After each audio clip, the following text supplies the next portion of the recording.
Okay.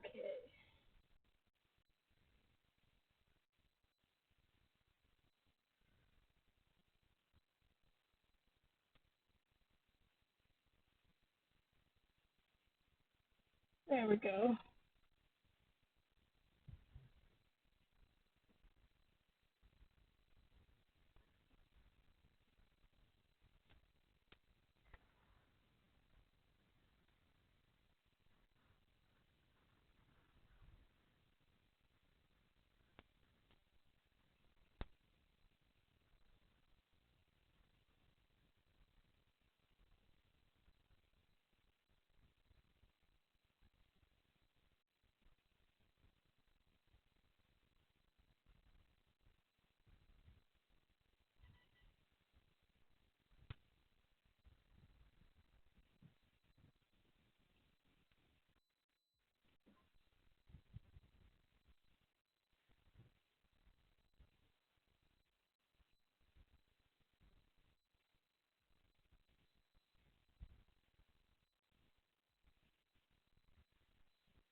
Okay, welcome back everyone to the second part of my live stream of When the Night Comes. I'm hoping to get 2 chapters in tonight.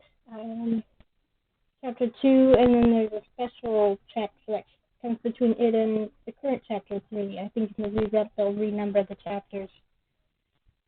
Speaking of the revamp, it's been confirmed that there will be voice acting for it, so I'm very excited about that, and it's going to be amazing to hear all these voices, because honestly, I don't have specific voices in mind for them, which is why I haven't been doing voices for them. I would much rather hear what others have come up with. So here we go. Chapter 2. And flirt options have been unlocked. Yeah. Flirt with the world. Because how else am I going to surprise you with my choice of romance?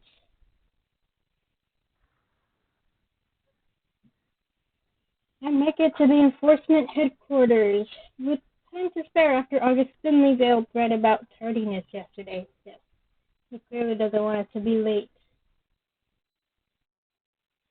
So, best not to get on his bad side right from the start.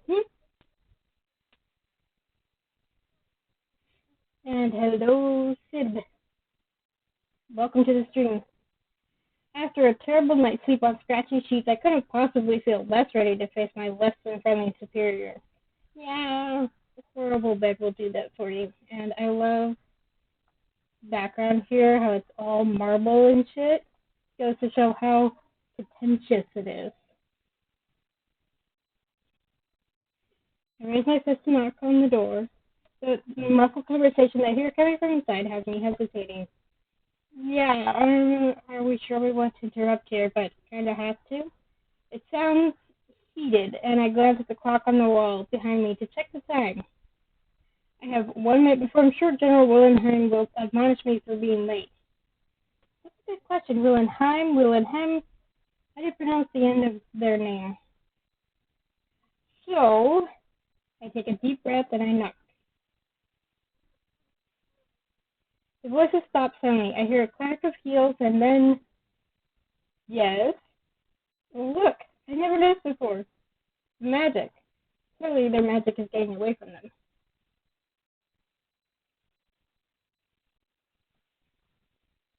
Oh, it's you. And no more magic.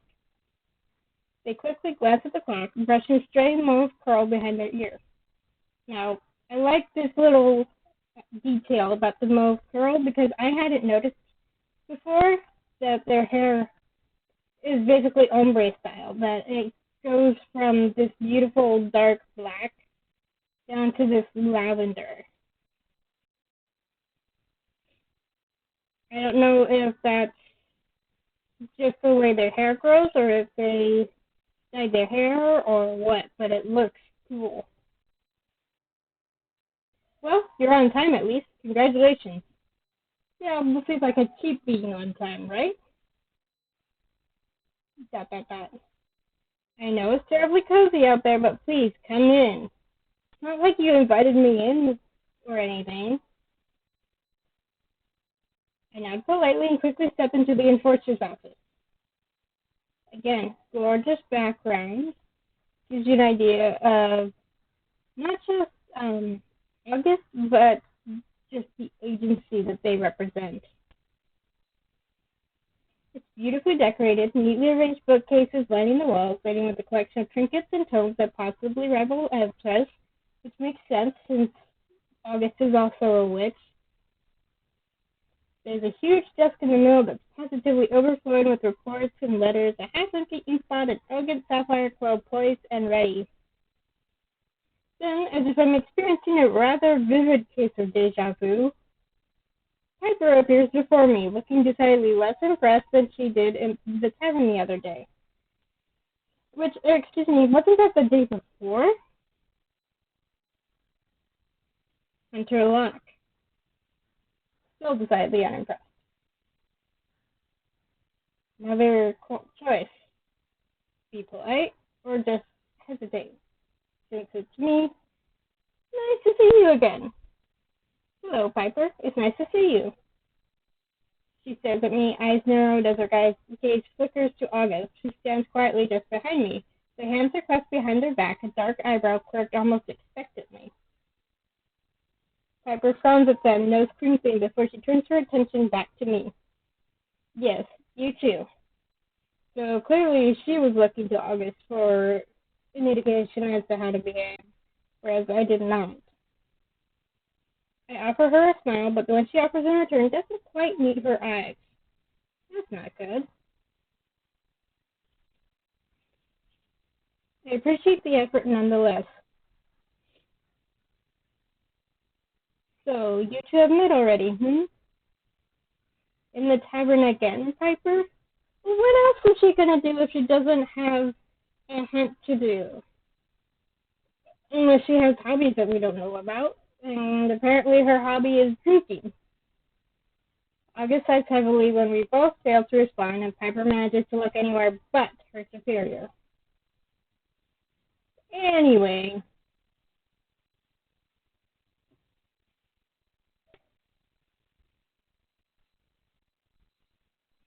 They run their hand along the edge of their desk, inspecting their perfectly dust-free fingertips as Piper has her in their general direction. I know you have very important business to attend to, but I'm not finished with you yet, Willenheim. Is that so? I've given you your mission. You've complained about it. Loudly. That sounds like Piper. So, pray tell, Major. Ouch. What else could there possibly be? Piper flinches and I see her demeanor shift, her admirable determination withering and dying as that word rolls off August's tongue. Yeah, I would be a little disappointed and annoyed when someone does that to me. A harsh reminder of her demotion, one that clearly stings. Look at her face. It's changed. She's angry, upset. I love it.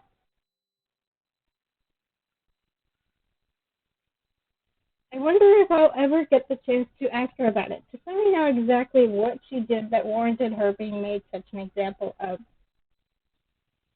Knowing Piper, probably something very gutsy and impulsive. Or at least just from, well, I know what it is, but just from what we've seen of her, it seems like it's something she would do, and she really shouldn't. Nice, August. Really nice. You could quite literally cut the tension in here with a dull-bladed dagger. It's not awkward at all. ... We have a meeting, General. Let's just move past this, please. August sighs, glancing at Piper almost guiltily, but the sour expression fades the second she meets their gaze. Oh, so he's not completely happy that, they're not completely happy that she's been demoted. So that says something. Yes, we do. Is that everything for today, Merriman? She growls, a quiet rumble through clenched teeth. Is it I wasn't asked. Ugh! Clearly she knows how to push their buttons. They take a deep breath, pinching the bridge of their nose between forefinger and thumb, utterly exasperated. You're dismissed for today, Merriman.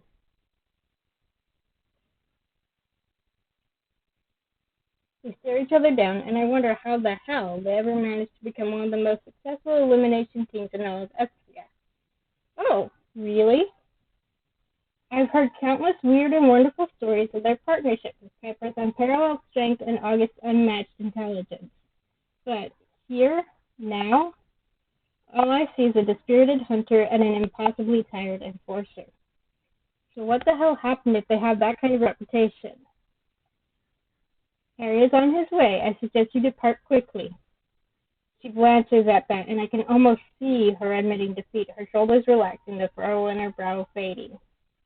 Fine, I'll go and look for your possibly a small chimera, but probably a big fucking cat.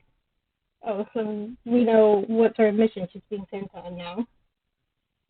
One day you'll have to stop punishing me, you know. Piper grabs a set of expensive-looking daggers from the chair in front of their desk, dropping them to her back with haste. She pauses in front of me, and those dark eyes soften as she meets my gaze. See you around, Hunter. Enjoy your important meeting, and remember what I said. Another glance at August, and they suddenly become very interested in studying their perfectly manicured nails. What? Arse.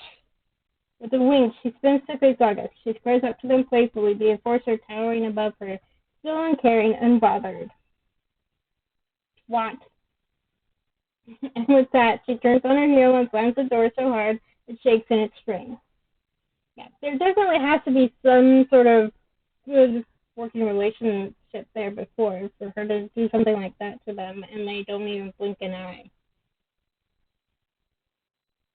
August walks around the back of their desk, practically falling into the well-used leather chair.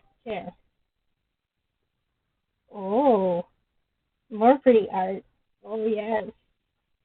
I stand with piles upon piles of paperwork that litter the wood, taking in the countless reports and letters, scribbled diagrams, and gruesome drawings.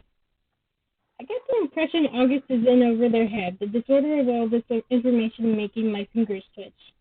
Oh, does this mean that the hunter wants to organize everything? They watch me carefully, stifling a yawn with a trembling hand. I know, trust me, I know. As much as I hate to admit it, we've got nothing. As of right now, I suspect everyone in this town, as should you. Though I may not really know them just yet, I sense that this kind of vulnerability I'm seeing is rare. Well, we're going to be working with them, so may as well, right?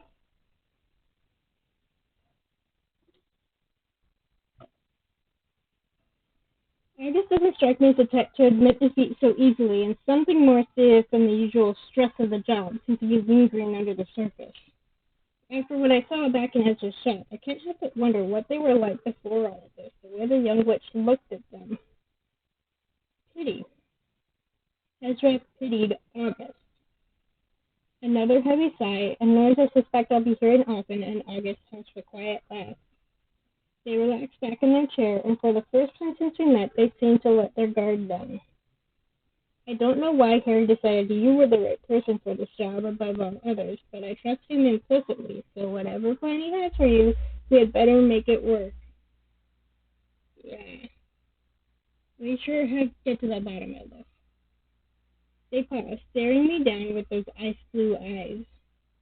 Now, are you ready to begin? And here we go, the first potential third option, which we're going to take at this time. I feel emboldened as that piercing gaze bores into me, something twisting in my gut. I lean forward in my chair to make sure they see me. Really see me. I can't wait to see where our partnership takes us, General Willenheim. August presses their finger to their lips, appraising me. Oh, really? Well, together I think we could do absolutely anything if we truly wanted to. Though they're clearly trying to hide it, to stifle it, I see their lips twist into a sly grin. And you state this after knowing me for a mere day and a half? How bold. So they're intrigued. I know what I'm capable of, and you're quite prolific, you know. Long dark lashes kiss the tops of whitely flushed cheeks, dusky rose painting pale skin as they lean in. Closer, closer, close enough for me to see the flecks of violet that swirl at the outer edge of impossibly blue irises. August is magic, overflowing with it. It pours out of them in waves, and I can feel it deep in my bones, settling on my skin. But call it a gut feeling. A quiet, careful laugh, and suddenly they don't look quite so tired anymore. I suppose you hunters hold quite the advantage on me with your gut feelings, don't you? August tilts their head, their face doing something strange, an expression too quick to catch before it settles back into that implacable ease they've mastered so wonderfully. They curl the corner of a page that settles beneath their fingertips where their hands have drawn closer to me, to the edge of the desk. They clear their throat, but their next words sound noticeably husky. We're getting to them. Regardless, I do hope you're right, Hunter Locke. They pause. Rather, I look forward to testing your theory. This ever the scientist. I smile, genuine and warm. Me too, and please, call me Robin. We're going to be partners after all, aren't we? Very well, but you will still call me General. I laugh, but I nod my agreement. Why, of course, General. I hear footsteps in the hallway, and August quickly rises to their feet. Clearly they know who this is. They straighten their clothing, tie their sash a little tighter, smooth down their hair. I follow their lead and move to stand by their side, my heart hammering triple time in my chest as those footsteps draw nearer. There's a distinct clang of metal, of armor, and heavy boots. Then the door swings open, and an imposing figure enters the room. His gaze flickers between myself and August, expression stern, emotionless. I risk a glance at August out of the corner of my eye, and they're unmoving, stuck to the spot. I've heard many tales about Harold Addington III, and as he stands before me, I feel a certain sense of pride that he would choose to summon me to deal with such a vital case. Well, yeah, I certainly would feel proud too, and I'll say this right now, all of the characters in the game that we see character art, they are fucking gorgeous.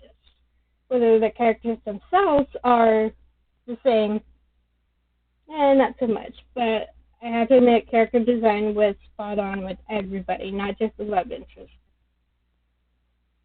He's adorned in the standard Enforcer colors of black and gold, but his outfit is far more regal than any of the other higher-ranking officials I've seen. So black and gold, I suppose that's why August doesn't wear an Enforcer uniform. Harry peels off the steel gauntlet that covers his right hand, setting it upon August's desk. His elaborate coat is discarded next, and he stands toe-to-toe with August. A wide smile breaks out across his scarred lips, and he pulls August into a tight embrace, a deep, comforting chuckle rumbling in his chest. Not so stern now. Old friend, how the heck are you? It's been a while, has it not? He pulls away, still firmly holding on to August's shoulders. So I have a feeling Harry would have a posh accent. You look exhausted. Have you not been sleeping?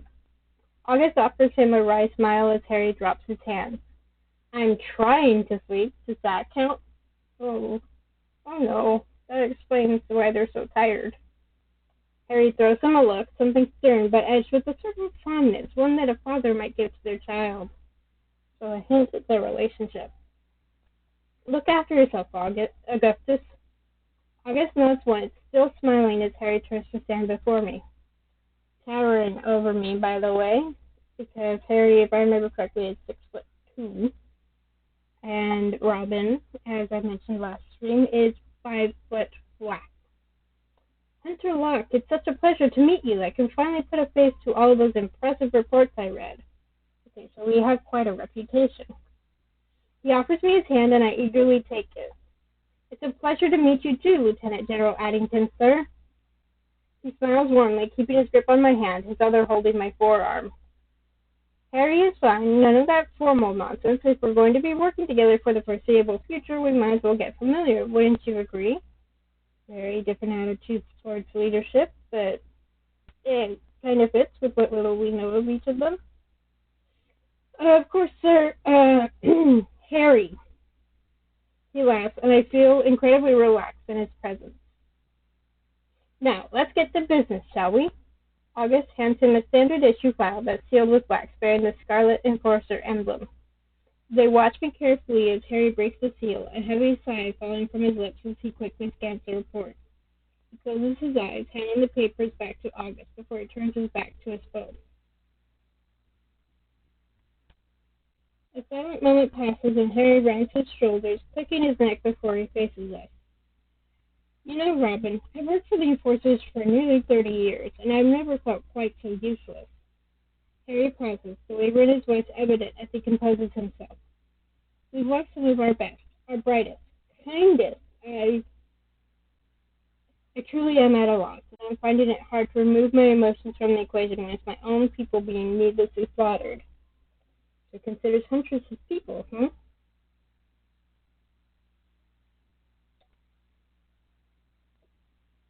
August averts their gaze, stealing a quick glance at me, seemingly sussing my reaction, but also giving Harry a moment of privacy.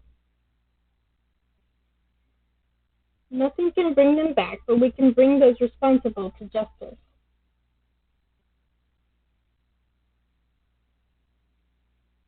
Suddenly, it hits me.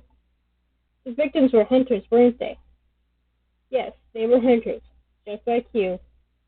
That explains why Ezra and Finn didn't want me to go out last night, or the night before. Harry has a quiet laugh clearing his throat.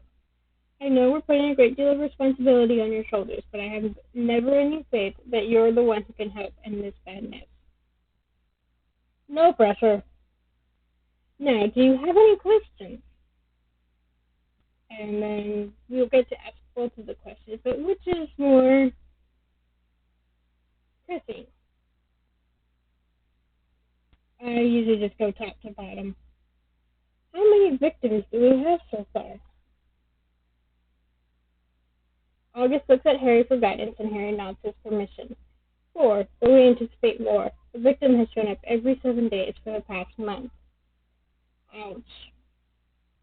Yes, with the most recent being 6 days ago, which is when I called for you. Oh, shit. Enough is enough. So we're due a body, if our calculations are correct. A very intellectual way of putting it. Harry clears his throat, twists the gold band on his finger. Right here. Concentrate on the latest victim for now. Male, 46 years of age, a general. And he was killed. Shit. One of our best. We owe him this. I take a deep breath before I ask my next question, feeling immensely guilty before it even falls from my lips. Were all of them burned? I saw the ash, the charred ground. Each body has been burned very badly, yes, to the point where we cannot determine what wounds they inflicted beforehand. Well, that's not going to help. Not even with magic? He shakes his head, exchanging a look with August, one I can't quite place. Not even with magic. And now to ask the other question. Other than the timing of the murders, are there any other patterns I should be aware of? Harry's mouth twists into a grimace and he shakes his head. I hope you don't think ill of me, but I'd rather not tell you at this point. Say what?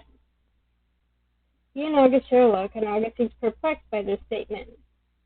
This is a Harry decision, not them decision. Okay. Harry places his hand upon August's shoulder, a reassuring touch, a smile, then he's looking back at me. Please, just trust me, both of you. Great. I want you to go out there and see things with your own eyes, utilize your abilities, and we can discuss what we've already discovered. This is a complex case with many intricacies, but I think it's important that initially you don't let our opinions cloud your judgment. As terrifying and as baffling as this may seem, I see where Harry is coming from. I don't want to be influenced by an investigation that's so obviously failing. I suppose. So where would you like me to start? I almost expect them to tell me to figure it out myself, but Harry surprises me. Well, the most obvious of places would be the IBAC. IBAC? What's that? The what? A curious pair are the Woodridge twins. They've taken up residence in the old church in the middle of town. I'm sure you've seen it. I saw it all right. Big, imposing, obviously dilapidated. Yes, I did notice it. It's quite hard to miss, but I assumed it was empty with it being in such a state of disrepair.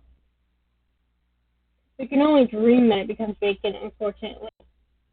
Well, that's not a charitable thing to say. August clenches their fist, the faintest flicker of magic shimmering in their palm. They're a plague upon this town, spouting their drivel and preaching to the dumb and ignorant. They're idiots. Well, that's quite a condemnation coming from them. Augustus. August takes a deep breath, their magic dissipating. Right. Sorry. Well, I'm not fond of them, if you couldn't already tell. No, not at all. Harry and I share a glance, and he smiles warmly, winking at me. Oh, I think we got the picture. Now, Robin, like I said, I suggest that you start with them. Just see what you make of them. You might need to play along with the woman. She tends to favor playing games, anything to baffle you. Well, that's a great introduction. Have they already been questioned? Are they dangerous? Are they human? Harry shrugs, and August's annoyance at him being so unbothered is obvious. Yes, they're human, and yes, they've been questioned. Hunter Merriman saw to that, but she and the woman have a rather tumultuous relationship. Maybe I could be more diplomatic?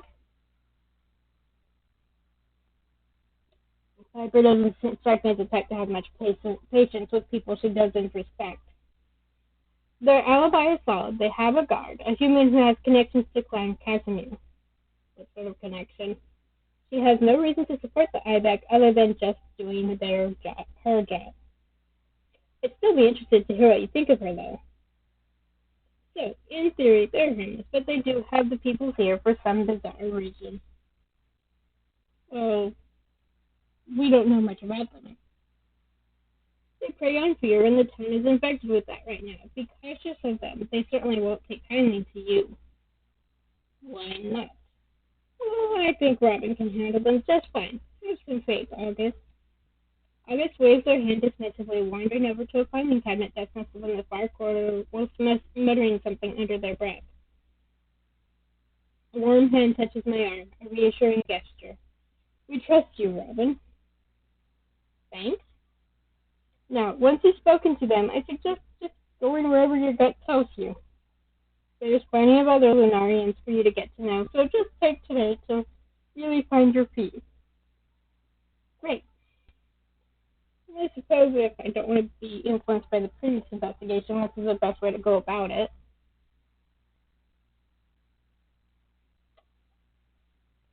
I must meet with August and some of the other generals now, but please report back to us in the morning.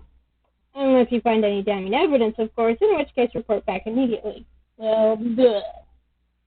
I nod, glancing over at my superior, who has taken it upon themselves to dive headfirst into yet another pile of paperwork. Trust no one, right?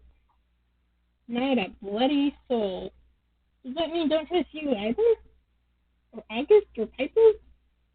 Suspect everyone, question everything. And end of meeting. Close the door behind me, leaving August and Harry with their discussion. I feel a bit overwhelmed, but ready. Ready to finally start my investigation to hopefully end all of this chaos. I am here to save the day! I take a deep breath and straighten my clothes, feeling ruffled from both that initial heated encounter and the brief but informative conversation with Lieutenant General. As I turn to leave, I spot Piper leaning against the wall. She looks stoic, her gaze fixed on the floor, but she perks up when she spots me approaching. Oh, lovely artwork again. Oi, Robin, I can call you that, can't I? Sure? She makes a quiet, frustrated noise and closes her eyes. She shakes her head, exhaling sharply before she meets my gaze. Listen, I'm sorry you had to witness that exchange. I couldn't bring myself to leave without apologizing for my behavior both today and in the tavern the other day. Just yesterday, for the record. It's been a rough few weeks, and I often let my passion overrule any rational thoughts I promise I am capable of having. It's unbecoming of me. Oh, so she recognizes that she's been a bit of a douche. I'm taken aback by the vulnerability of her words, her stance. This isn't the Piper I thought I'd have to become accustomed to. Piper, She raises her hand to help my words, calloused fingers curling into a fist. Please, Robin, just let me apologize, all right? Okay. Then we can pretend I never acted like a complete arsehole and you can go and do your job. You said it. So, she sticks out her hand, daggers clanging noisily where they rest in the holster at her back. The name's Piper Merriman. She rolls her eyes, taking a deep breath before her next sentence. Major Piper Merriman. She throws me a wicked grin, and I can't help but laugh at her playfulness. And another flirt option, which of course I'm going to take. I eagerly take her hand in my own and shake it from me, my touch lingering a little longer than necessary as I cling to her warmth. It's a pleasure, Hunter Merriman. I trust I'll be seeing you around, or I hope. A smirk hooks the corner of her mouth, our fingers brushing as they slowly part, and there's something curious shining in that striking sapphire gaze. Well, the town is terribly small. It would be quite hard to avoid me. I shrug, nonchalant. I can think of far worse things than bumping into you. She narrows her eyes, shoving me playfully, the most subtle flash of color creeping across freckled cheeks. Aha, we got to her. Oh, I don't know. I can be pretty scary if you ask nicely. Nicely, you say? She purses plum-colored lips and those endless pools of sapphire sweeping over me like a caress. Nice. Well, well. I think we're going to get along swimmingly, Robin. She's quite an enigma, and I can feel my skin prickling under her heavy gaze.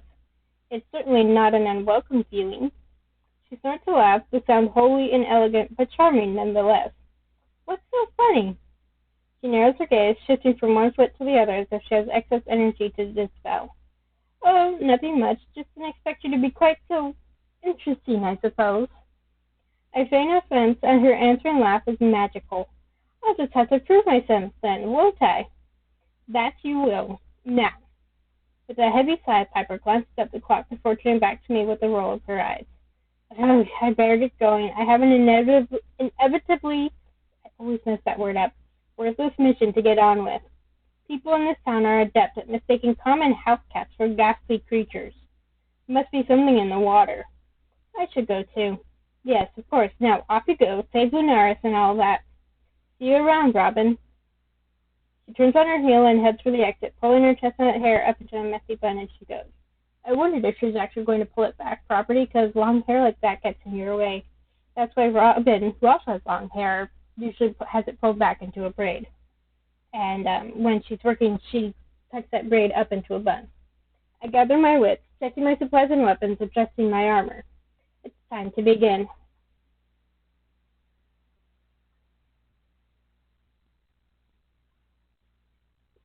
It's a strangely beautiful day in Lunaris, regardless of the biting cold.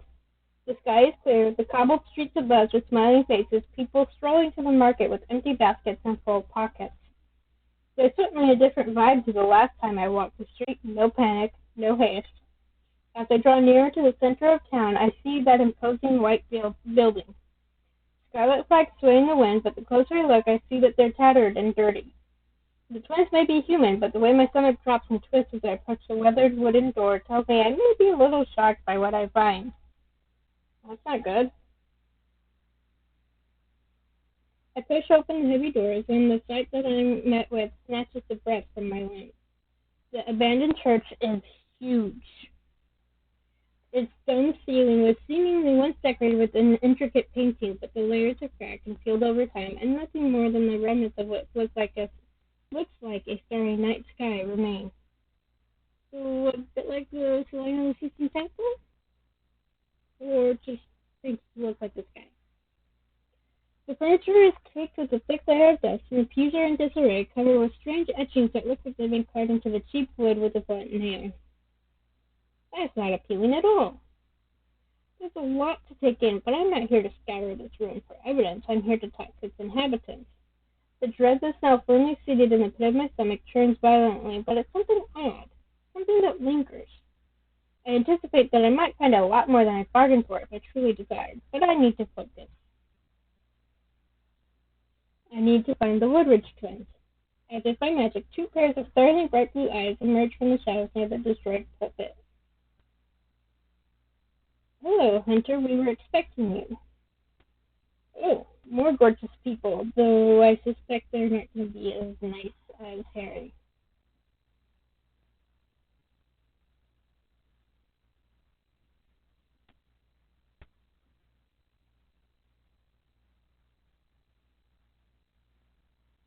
To say that they're unusual would be an understatement, and they're not at all what I expected.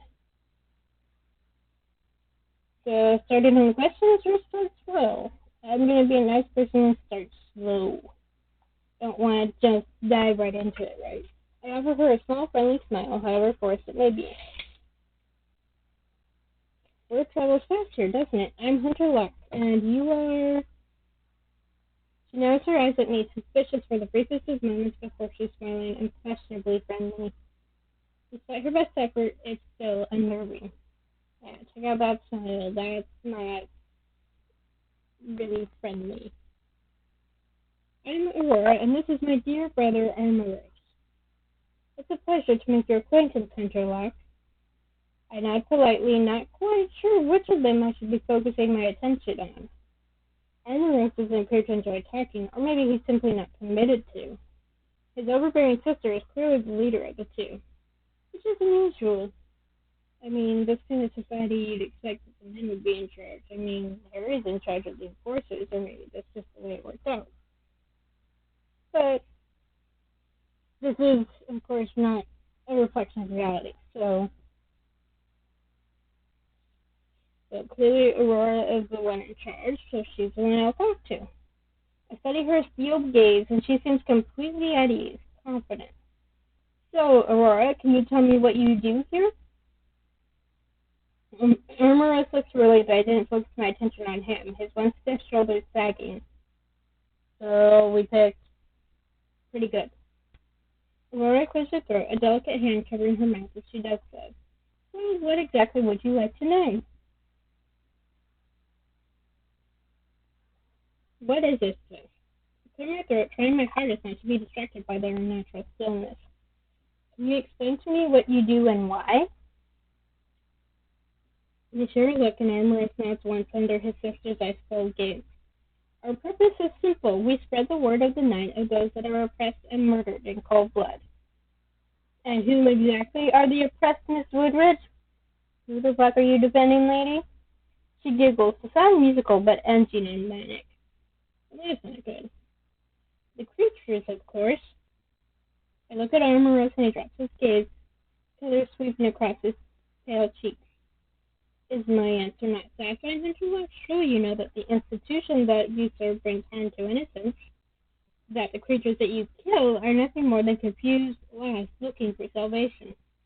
I paused, carefully contemplating my response. Clearly, I should feel strongly about this. My adult life has consisted of seeing creatures trying to mindlessly murder innocent people, trying to kill me as I protect them. I see no desire for salvation in that. I appreciate that there are creatures who don't intend to harm anyone, even some that are kinder than most humans. But, I smile again, taking a deep breath. But I cannot bring myself to understand how you can so blindly support the slaughter of your own people. Amorous frowns deeply, and I swear I see him shaking his head at me, but it's just subtle enough for his sister not to notice. So clearly, that's a bit of a sticking point. Because humans are inferior and pathetic. Really. We infest and corrupt the earth by dedicating our time and resources to ridding it of the only things that give our wretched species any hope. She inhales sharply, calming herself and brushing her hands over the front of her skirt. So, Hunterlock, to answer your question, we are here to protect the creatures just as you are here to destroy them. Excuse you, I am here to protect humans? There's a difference? And of course, I am sure you're very aware of the recent murders in the area. Can you tell me anything that may be of use to my investigation? Aurora steals her gaze, unblinking, fingers clasped tightly in front of her. We saw nothing, and we have an alibi. I look at Armorous, startled that he actually spoke, his voice soft, comforting. Regardless, his words sound practiced, rehearsed. He looks nervous, like he'd rather be anywhere else but here, and his eyes keep darting to the door behind me. Nothing at all? You're stationed right beside the graveyard where the last hunter's body was discovered. You're telling me you didn't hear a thing? He was brutally murdered, seemingly set alight, and burned to ash, and yet he didn't scream or call for help. I find that hard to believe. Aurora's lip curls at the corner, but her eyes dark. My brother speaks the truth, Hunter-in-law. Question us all you like, but we've been through this with your insufferable predecessor. Yeah, no love lost between her and Piper. Just as Harry said, they apparently have an ironclad alibi, but my suspicion does not waver. I nod once, noticing Armorous's gaze burning into me, and though I cannot gauge how he's feeling, my gut tells me he has something to say. Something he cannot, with his sister by his side. Like he's scared. I feel like Harry sent me here just to unnerve me. Surely he knew this is what I would be faced with. I still have little to nothing to work with here, and as the twins continue to stare me down, I think about his parting words. Respect everyone, question everything. You truly have nothing else to say regarding the situation? Aurora stands firm, straight, her lips curling into that wolfish grin once more. Not a thing, dear Hunter. It was ever so wonderful to make your acquaintance, though. Yeah, you could read the sarcasm in it. Truly. Do stop by again, all right? We're more than happy to accommodate you. Should your agency need to question us for a third time? Not at all. Crying. Hoping. Armoros gives me a look again, and I wonder if it would be possible to somehow get him away. I have a feeling I get a lot more out of him than I have from her. Thank you, Aurora, Armoros. Well, that was a waste of time. On my way out, I see a small, neatly wrapped package sitting on the doorstep. I bend down to check the label, and written on it in an elegant script are the words "This Way," and Armoros's name paired with a smile here. Oh, he's got a lover or something. I may not know what it means, but I know a demonic language when I see one. Oh, wait, a demon? Interesting. Just as I suspected, there might be a lot more to Armoros than meets the eye. And I'm back on the streets. I walked through the center of town for a while, getting to know the buildings, watching the people that pass me by. Lunaris turns into a quiet, nervous town as the sun begins to set, and I wonder if it's only recently lost its work. I consider heading for the graveyard, something tugging at me, telling me there's more there for me to find, but a wild Alcar appears. Alcar appears from between the crooked houses, sending two children that were playing in the street, scattering. You reek of them, of the twins. What the hell have you been doing in that damn church? He has strong opinions about them. Are you feeding into their bullshit already? He pauses, having a sharp breath through his nose. I thought he'd be different, just like everyone said he would be. How stupid of me to want to believe them. This certainly isn't the first time I've been caught off guard by an angry lichen, but it's safe to say I don't need to fear for my life here. Maybe. It's not what you think. I was questioning them. He scoffs, rolling his eyes. His hands are shaking, but he balls them into fists when he catches me looking. Is that so? Why should I believe you? I don't even know you. No, you don't, which is why you should consider giving me the benefit of the doubt. I didn't notice that change in inspection. I'm just doing my job. Do you suggest I just ignore the very obvious cult in the middle of town whilst investigating? His wolf ears flicker back and forth, and he unclenches his fist. You were just questioning them? I nod. Yes, of course. I was hardly agreeing with them in their hatred for, well, me. As in, why would I buy into their bullshit in the first place? He rolls his eyes at me, standing his ground. Something has me curious. I can't resist asking. Alcar, they want to protect creatures like you from the likes of me. Why do you so clearly despise them? Because they couldn't care less about those of us that don't enjoy killing humans mindlessly. Oh. Because we're not true creatures if we stay out of trouble and defend humans or each other. So if you dare to act even remotely human, you're the enemy too? He smirks, brows raised. Now you're getting it. Oh, that's a kind of stupid thing. Alcar is apparently defensive to a fault, but I sense that under the surface he's probably just scared, maybe even a little lonely. It must be hard to be feared like that. I saw the way people in the tavern reacted to him the other day. So which question? Let's go with this one. Are you close with anyone in town? He made that comment about befriending others of his kind. He bristles, his tail swaying behind him. That's an odd question, and close is reaching. Okay, well, do you at least know anyone in town? You and Piper seem to wear each other. He scoffs, his lips curling in disgust. Merriman and I are not close, unless you consider her kicking my ass her way of showing affection. I shook my head, contemplating that she actually might. He laughed, a quick, sharp laugh. Trust me when I say Merriman and I are not friends. Okay, fair enough. Then no one? You truly have no one? He softened slightly, his gaze dropping to the ground. I have friends, I suppose. Finn, Ezra, maybe even the demon. But it's easier for me to keep my distance. Anyone who gets close to me always gets hurt. Is that so? I think about the brand upon his chest, about what he did to deserve it. Why do you ask, anyway? You seem lonely, that's all.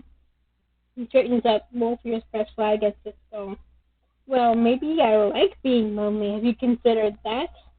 I am a wolf, after all. Aren't we supposed to be solitary creatures? Well, that depends. Surely you have a pack. He stiffens at that, his next words firm, final. No, and don't ask me again. Hmm. A half-Viking without a pack?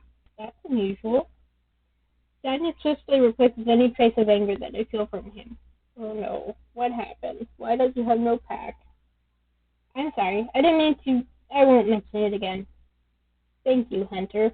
A moment passes, and Alcar sighs dramatically, shifting from one foot to the other. He doesn't seem wholly satisfied with my answer about questioning the twins, but I can't really do much more to convince him. So, where are you heading now? Do you live nearby? He narrows his eyes at me, clearly contemplating if he wants to divulge such information. Why? And another third option. Here we go. Can't I just try to get to know you a little better? And why would you want to do that? I offer him a smile as I shake my head, incredulous that he so obviously suspects the worst from everyone. Because I think there's more to you than meets the eye. Am I not allowed to be curious? He narrows those vivid scarlet eyes, meeting my gaze and holding it. I suppose you are. He continues to stare me down, taking a tentative step closer. So, if I did let you get to know me a little better, what then? I contemplate his question carefully, taking him in, surveying him from head to toe. Well, for starters, I'd buy you some shoes. Shoes? He smirks, his scarred lip curling up at the corner. He looks handsome when he smiles. A little softer. How thoughtful of you, but you wouldn't be the first to try. No? He shakes his head, wiggling his bare toes against the cobblestones. I run faster without. And you need to run often? If I told you, I'd have to kill you. We share a quiet laugh, something passing between us. It's warm, and I feel like I'm finally getting to experience the real Alcar for the first time. Or at least I hope. Funny. I'm a funny guy. He glances up at the sky, muttering something under his breath before he sets his gaze upon me once again. It's getting dark, and there's a cold drink with my name on it at the wall. As much as I'd love to stay standing in the middle of the street talking to Lunaris' new favorite person, I better dash. And more petty art. He turns as if he's about to leave, but he pauses, pointing at the ibex. The building looms over the town, and it appears even more unsettling now that I know who resides there. Stay away from them. You might think you're safe because they're human, but words can do just as much harm as knives or claws in this town. Oh yeah, you bet. In a small town like this, words are weapons. I get the horrible feeling that he's right, that maybe I should have pushed harder with them. I should be asking him about the murders, and I know for a fact that the enforcers don't ground creatures for fun, but Harry told me to trust my instincts, and right now something is pulling me towards that graveyard. I'll be careful. See to it that you are, Hunter. The town might bloody implode if it has to deal with much more. He makes a dismissive noise, scowling at me, but he's unable to mask his obvious worry for my well-being. Not that I care. Uh-huh. Anyway, I'll see you around. He offers me a half-arsed wave paired with a decidedly mischievous grin, and then Alcar slinks back into the alley from whence he came. And new location. Except we've been here before. Let's check. But now we're here at night. Just a moment. Quick break. Let me take care of something.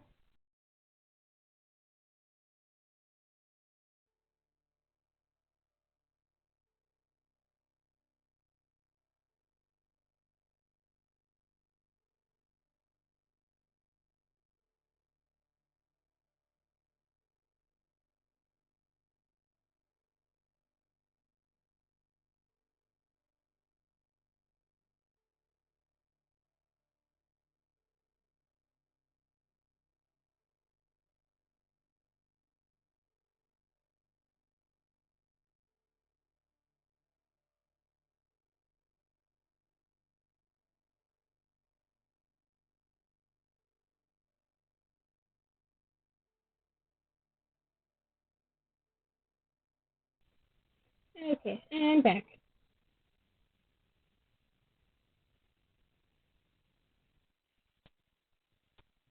The graveyard looks so different at night. Beautiful, even. Fog twists and curls around my ankles as I walk, glimmering specks of vivid blue light sparkling in its haze. Thankfully, the darkness is a little more forgiving this evening, and something seems to be guiding me along, leading me right to the place where the murder happened. I'm hoping that I might be able to get a clearer idea of what transpired here that night now that I know who he was or what he was. Follow the path and see a dark figure crouching before a neat line of gravestones. There's no danger here, not that I can feel, but I approach with caution anyway. As I draw nearer, I recognize him. It's Finn. I'm no fool, and I know he senses me here, but he doesn't flinch, keeping his gaze fixed on the dark forest that surrounds us. Another choice? Let's go with this. I clear my throat, quirking my brow as he stands and turns to face me, effortlessly graceful, which seems to be the case with all vampires. There are no walls for you to pin me against out here. However will you cope? That's a flirt if I ever heard one in my life. More pretty art. So much pretty art. Oh my goodness. How to pick. His golden eyes shine in the darkness, and he offers me a sheepish grin. You know, when good people are getting brutally murdered, my instincts tend to get the better of me. I apologize again. I'll do anything you need for you to feel comfortable around me. Oh, just keep smiling at me with those eyes. No mind reading? He shakes his head quickly. No mind reading, unless you ask, unless you have particularly wild thoughts. There is not much I can do there. A smirk hooks the corner of his mouth, and he offers me his iron hand, switching to his flesh one when I throw him a curious look. Both just as cold as the other, unfortunately. The hazards of being a vampire. Truce? I shrug heartily and shiver as his cold skin meets my warm. His handshake is firm, solidifying. Truce. I really need to have a look around. I sensed something near where the body was found the night after I arrived. Yes, there's definitely a strange energy here. He pauses, looking as though he's trying to decide if he should say what he's thinking. I can help you, you know. I mean, if you wanted an immortal opinion. How exactly can you help me? He has a quiet laugh, folding his arms across his chest. I can read. Bonus. Well, would an excellent sense of smell and the ability to see things your human eyes cannot be of use? I suppose. I feign disinterest, a playful roll of my eyes as he waits for my response. I suppose I shouldn't dismiss any help, but how do I know that you're not the thing committing these horrible crimes? Good question. I've been told to trust no one more times than I can count, so tell me, son, why should I trust you? He offers me a wry smile, but sadness lingers in his gaze. Freedom. Freedom? He nods again, taking another deep, unnecessary breath.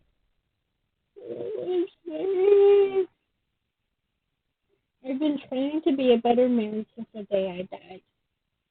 My sire was a cruel man, a tyrant, and being around that for centuries does something to you. Yeah, I can imagine. Where is he now, your sire? He swallows thickly, rubbing the back of his neck. It's almost a nervous gesture. The first time I've seen him do anything that looked remotely human or graceless. Dead. Killed by your lieutenant general. Killed by Harry. Oh boy. Of course, you don't know how old his sire is, how strong and powerful he was. But he's probably older than Finn to be his sire. So that's quite an accomplishment, especially since he's not an hunter. I owe Harry my life. He freed me from Levi's shackles. He pauses, head tilted towards the night sky, and he closes his eyes. I've done terrible things in my time, and I intend to pay penance for those for the rest of my days. Oh, a repentant vampire. Better than him moping about being immortal, assume something wicked, which, if you hadn't heard, is forever. There's so many things I want to ask him. He's seen so much, done so much, and I assume watched so much. So, to answer your question again, I value doing the right thing above all else. Even if sometimes I tend to stumble a little, metaphorically, of course. Yeah, as if a vampire could ever actually stumble. I offer him a wry smile, watching him watch me. And another third option that we're going to take because it's fun. I'd be lying if I said I'm not curious to get to know him a little better. So, spending some time with you wouldn't be terrible, I suppose. He looks taken aback by my statement, but he recovers in record time, a smirk that I've come to learn is quintessentially thin on his lips, a smirk that has my cheeks heating. You suppose, I step closer, his gaze burning into mine, and I feel a shiver roll down my spine, newsflash prickling across my skin. He notices. Are you cold? He's teasing me, so I decide to play along. Freezing. He laughs, and the sound is warm, deep, one I could become quite fond of hearing. Unfortunately, I can't warm you up. I am quite dead, you know.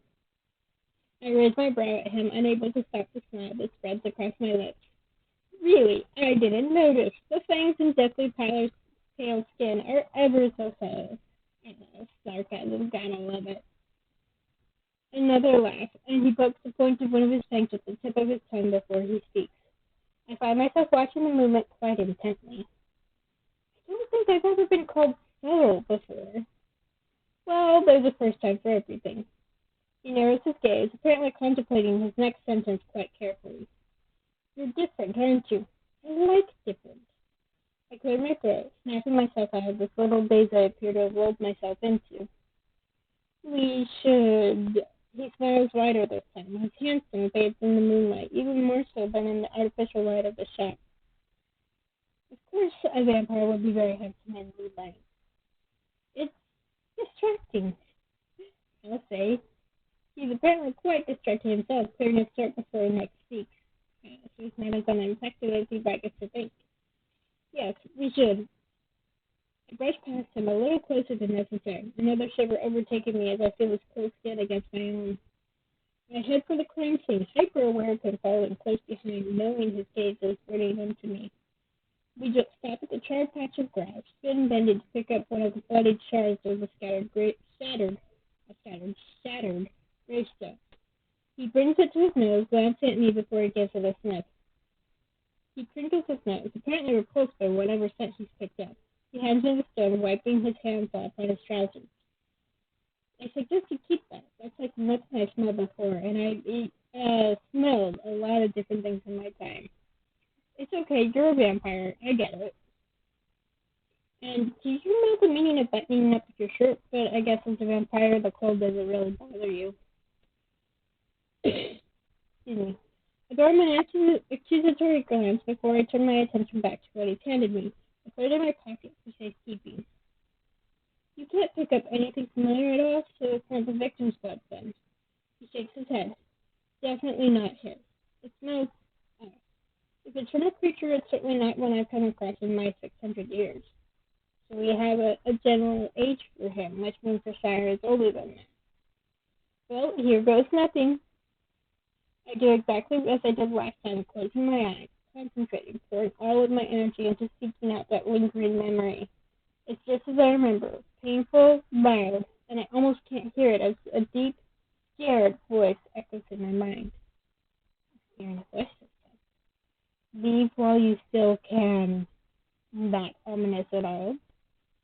I feel a force pushing at me, but it's weak, nothing I can't handle, so I fight it and hold my ground. It's not hostile, but parent, trying to tell me to go, to get out, to run. That just makes me want to stay all the more. Contrary, that's not me at all. I hear Finn saying my name, but it's quiet, distant, almost as if I'm underwater. I want to help. To help how? Who did this to you? No help. Just that. You can't stop them. I tried. I failed. The voice disappeared, and all I'm left with are more questions. Well, duh.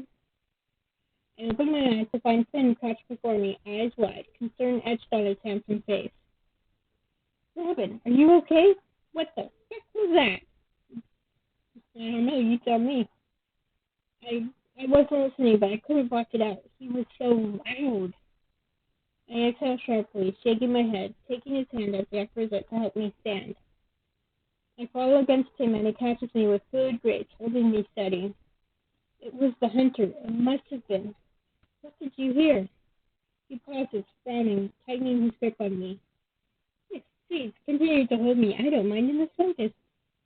Nothing coherent, just noise, but it was intense. That's never happened before. What do you mean? I mean, I feel things. I hear things sometimes, too.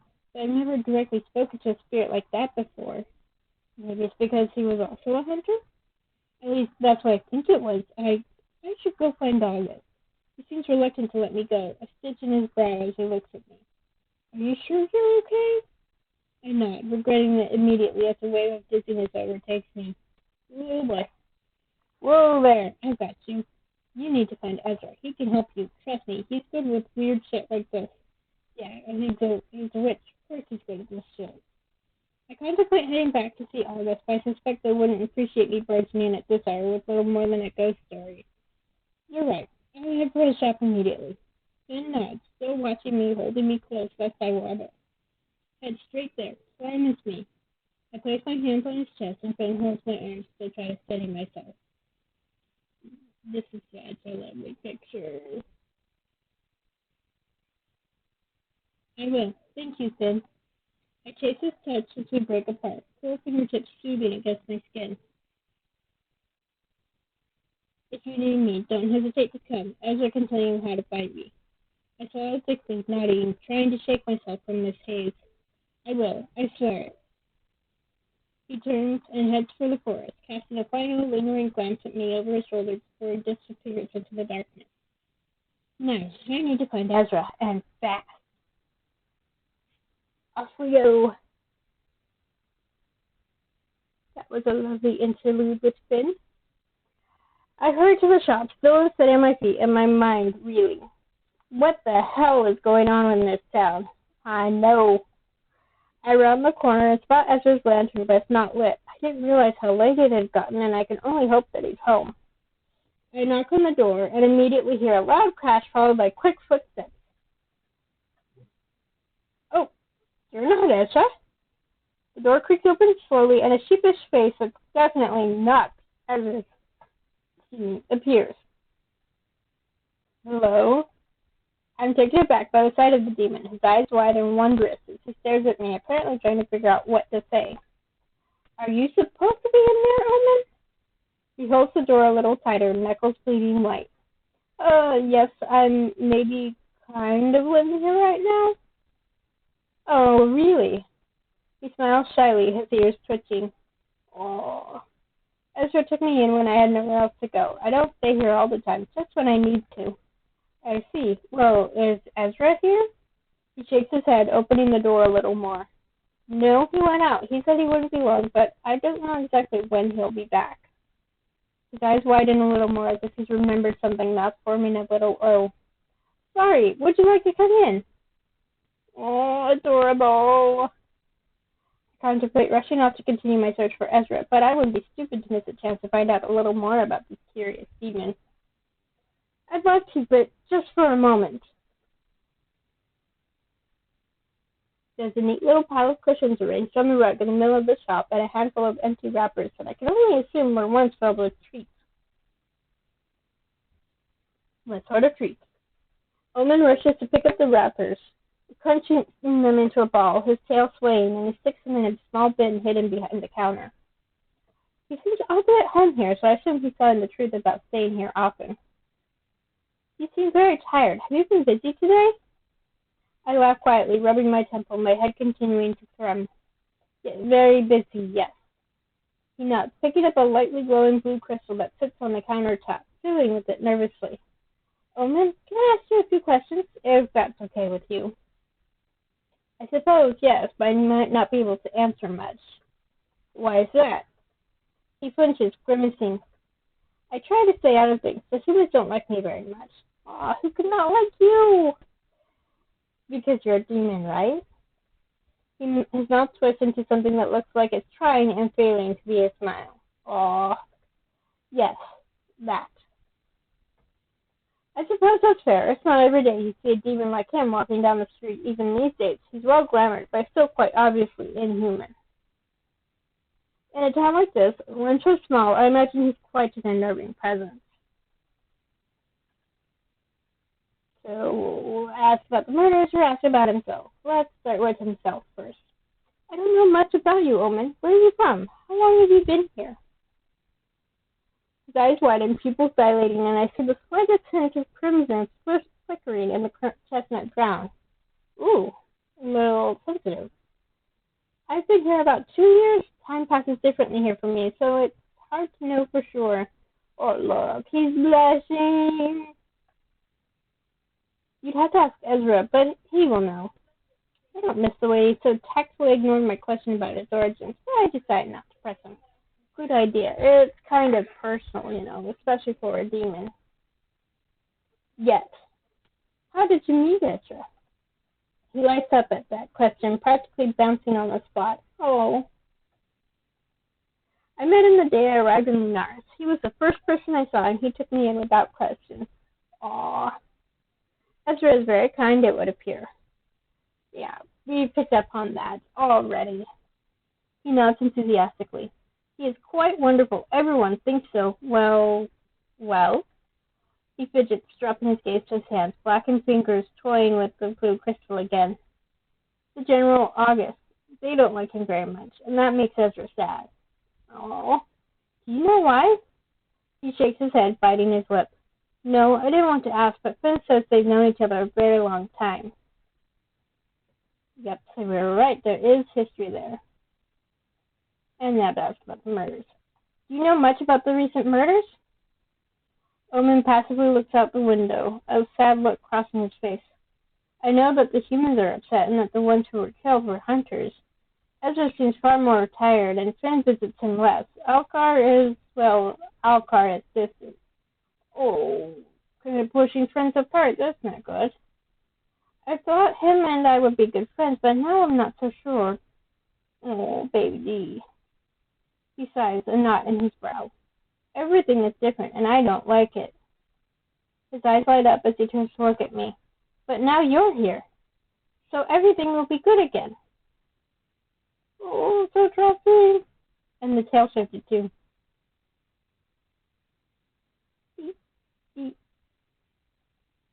His happiness is infectious, but I can't in good conscience lie to him. I hope so, Omen, but it might take a little while. Right, yes, I understand that. He fidgets where he stands, gaze falling to the place where I know Ezra's living area is situated.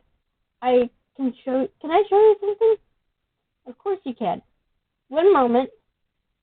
He dashes through the curtain that separates the front of the shop with the back, reappearing within seconds, clutching a weathered notebook. Here, I keep notes on things I find interesting, mostly humans, but also Finn, Alcar, Ezra. He trails off, looking wistful. I thought maybe it could help you. If you need to know stuff about certain people, I might have something here. So another third option, here we go.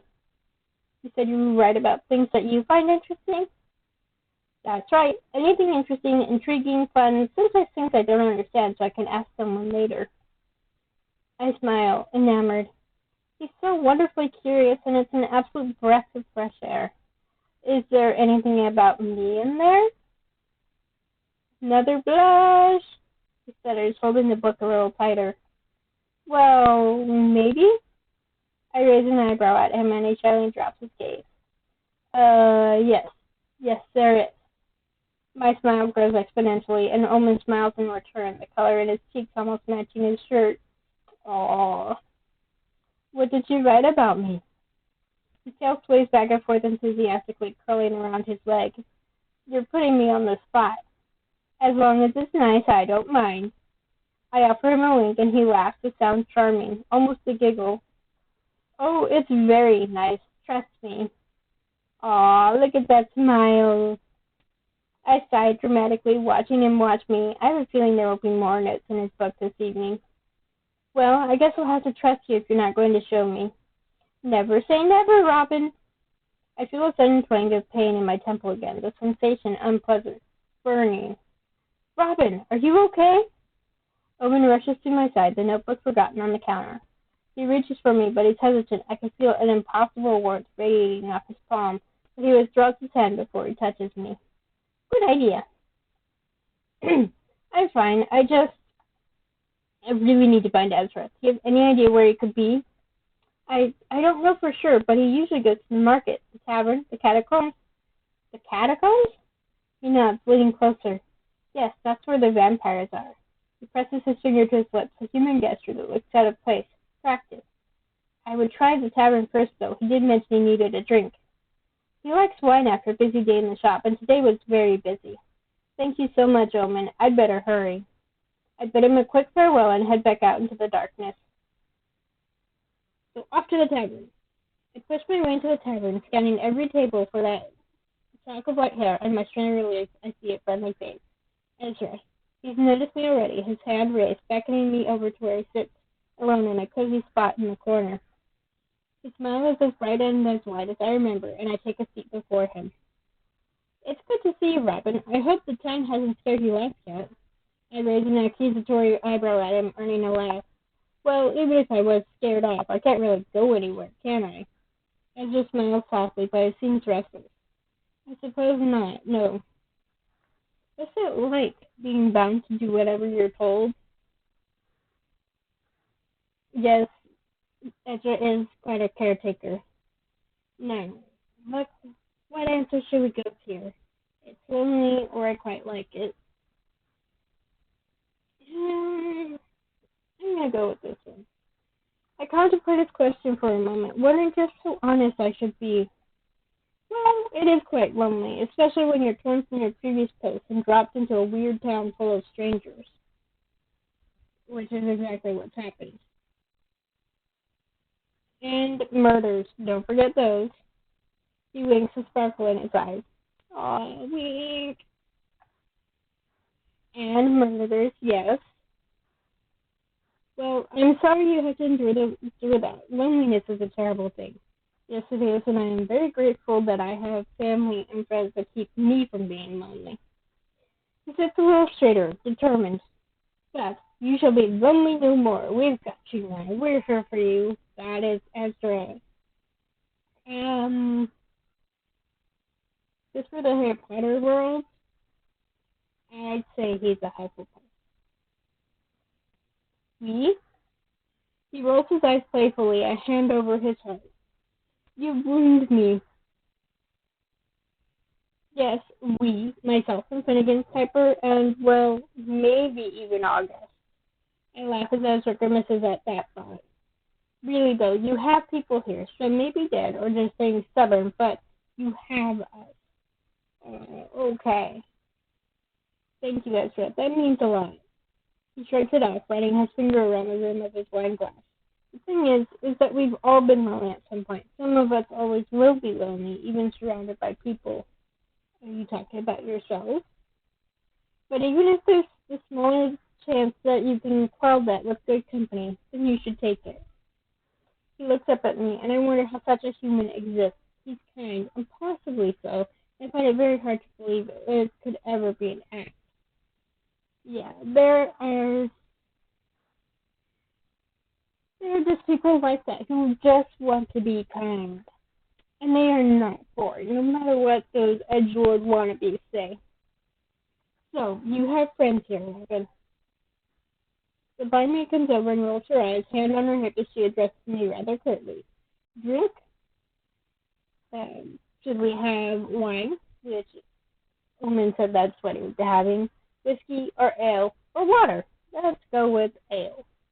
I smile up at her, but it's not well received. A pint of your finest ale, please. She turns and wanders off with yet another roll of her eyes, and Ezra poorly stifles a laugh. Clearly, she's in charge, or at least co-owner. Otherwise, she would get away with being so rude. Don't take it personally. That's Edna. She's notoriously, short. I grimace, and as she returns with my pint of ale, I nod politely. Thank you, Edna. Edna grunts, turning on her heel and throwing me a dismissive wave over her shoulder. Case in point. The ale is dark in color, and it tastes rich and happy as I take a generous sip, licking the frost from my lips. Are you okay? You seem tense. Well, I was actually looking for you. I need to tell you something, but promise me you won't think I'm crazy. He's a witch. Crazy is part of the job. You're talking to someone who lives in Lunaris. Try me. Well, there is that, too. I take a deep breath and edge closer, checking no one else is listening. I visited the graveyard that day I left your shop to see the crime scene, and I tried to get a feel for what happened there that night. Ezra leaned in, eyes wide. And I didn't really get much then other than an overwhelming sense of loss, which is, well, quite normal considering. But tonight I went back. Feeling was there too, and I felt something different. Different how exactly? I have to laugh, knowing how ridiculous this sounds, but in my line of work, I suppose it's normal. Yeah, you deal with crazy shit all the time as a hunter. I heard him, Ezra, the hunter, the one who died. He spoke to me. Ezra stayed darts around the cavern. He sits back in his chair, running a hand through his hair. He wipes the look of shock off his face quickly, putting himself to rights. Good idea. His voice is low when he speaks next, barely a whisper. You're sure it was him? I nod. Positive. He told me to leave, that there was no hope. Ezra leans forward again, pushing his wine glass aside, placing his hand upon the table, his fingers twitching. Help me, Hunter Locke. You're my only hope. And another third option. Here we go. I mirror his movement, placing my hand upon the table beside his, shamelessly needing comfort, contact. Ezra doesn't hesitate to take it in his own, his skin warm and soft as he squeezes it tightly. Oh, baby! It's going to be okay. We'll figure this out together. I exhale sharply, feeling like I've been holding my breath ever since I sat in this chair. Thank you, Ezra. I don't know what I'd do without you, and I've only known you for a few days. It's okay. I'm used to taking care of people. It's my thing, I suppose. Which is why I would put him in a Hufflepuff if I were to shut him into the Hogwarts house. He softened his expression, drawing gentle shooting circles on the back of my hand with his thumb. Aww. Besides, you're delightful. It's not like it's a chore. Oh, you know what to say. His cheeks darkened slightly. Oh, look, a blush! Dusty rose against the warm, freckle-dusted russet, and Ezra is impossibly enchanting. He's a witch. I'm glad you're okay, Robin. I'm here for you, always. Do you understand? I do, and I'm more grateful than you'll ever know. Another squeeze of my hand, and we part reluctantly. Ooh, more pretty art. Those eyes. So what next? Ezra has to laugh, resting his chin in his hand. Looks tired, that bright emerald gaze firmly fixed upon me. He curls his fingers around the stem of his glass, sighing deeply. I don't even know how to unpack this, but I do know that you need to rest. How's your head? I sighed, pushing my ale aside.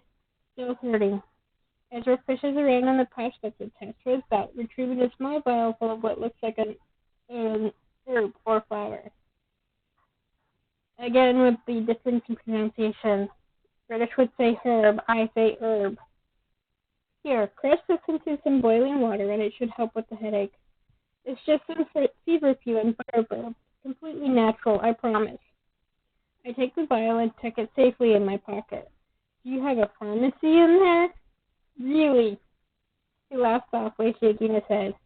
What kind of witch would I be if I didn't carry around a cure for a migraine, I should head back to the shop. I left Omen unattended with the kitchen cupboard unlocked.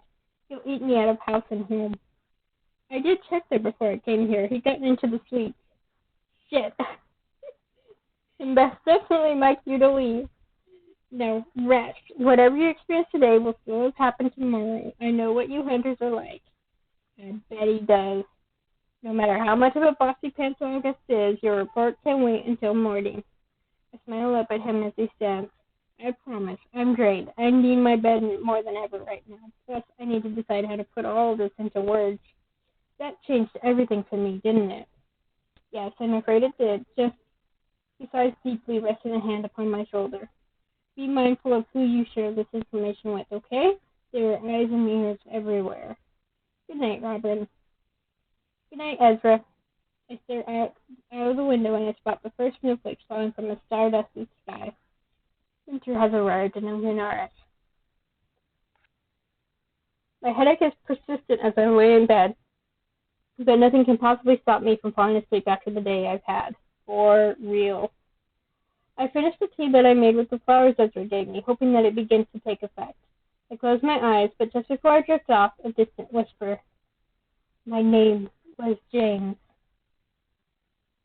End chapter.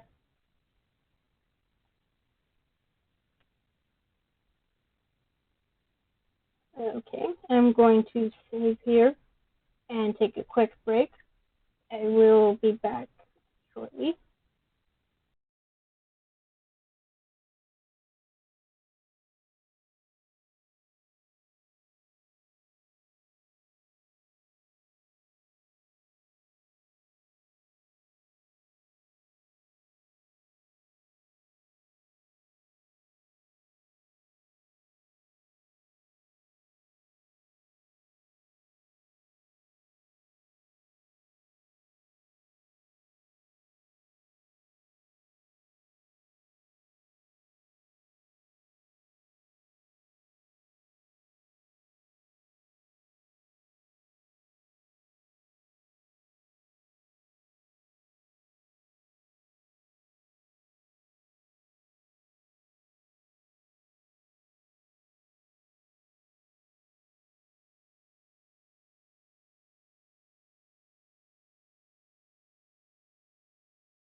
Okay, I'm back.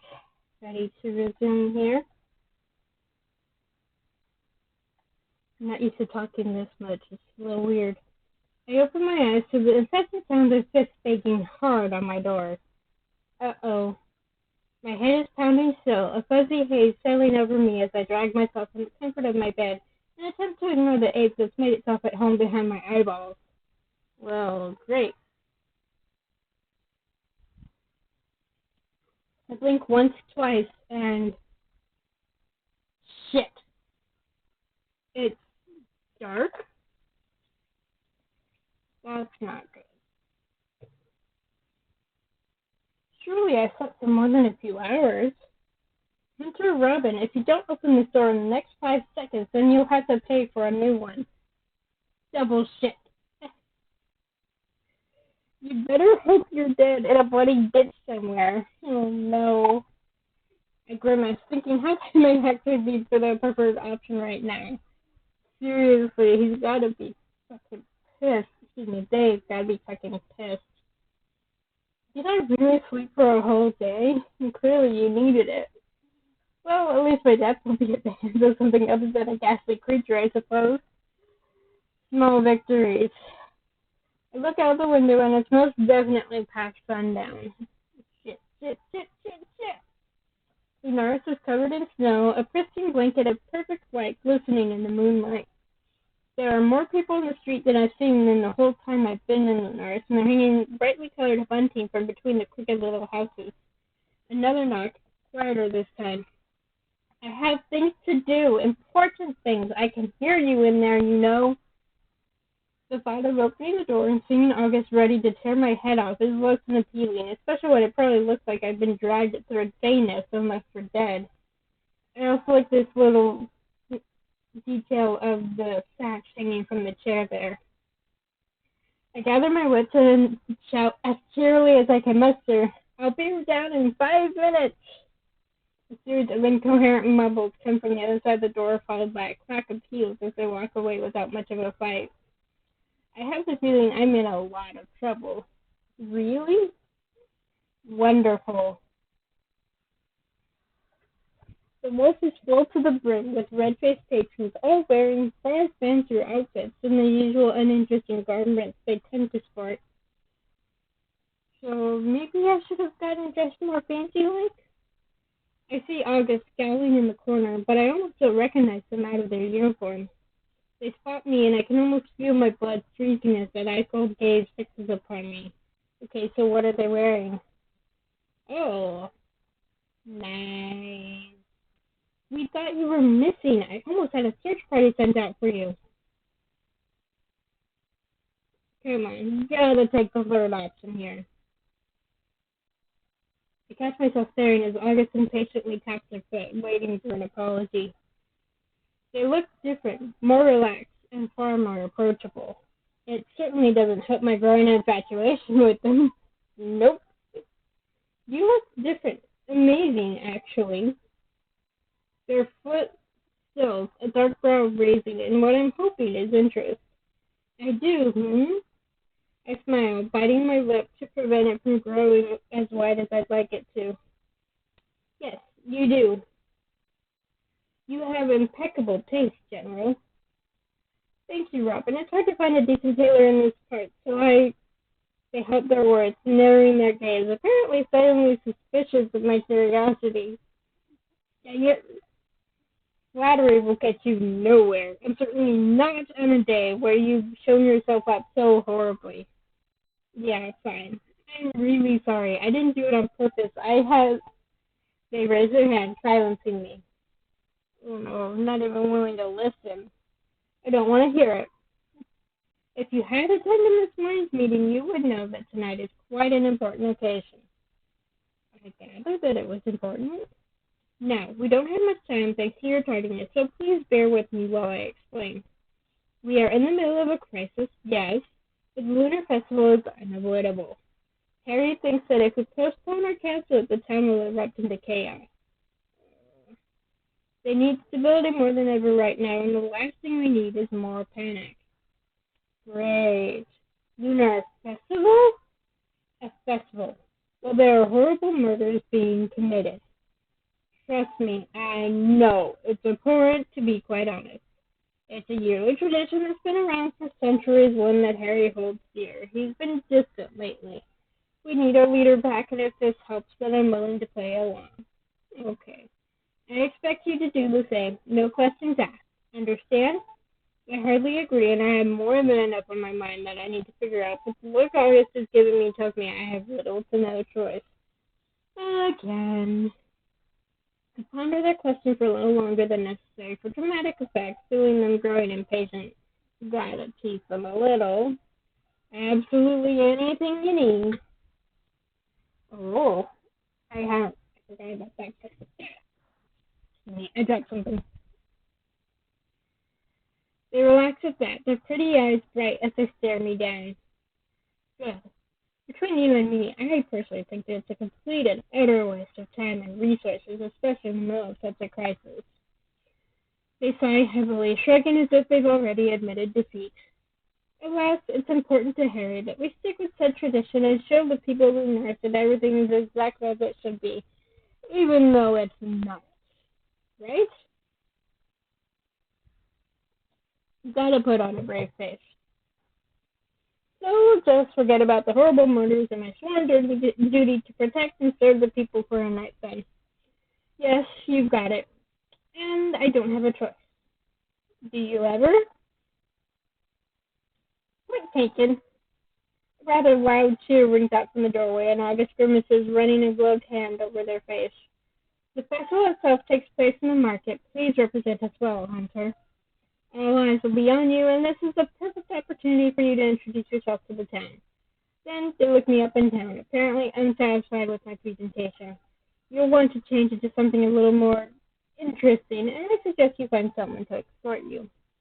What do you mean by interesting? It would look a little odd having you wander around by yourself. You have to show solidarity. And this is where we get to pick someone. And the way I've always played it is I pick the character that I plan on romancing for that particular round. So I'm going to go ahead and save it here.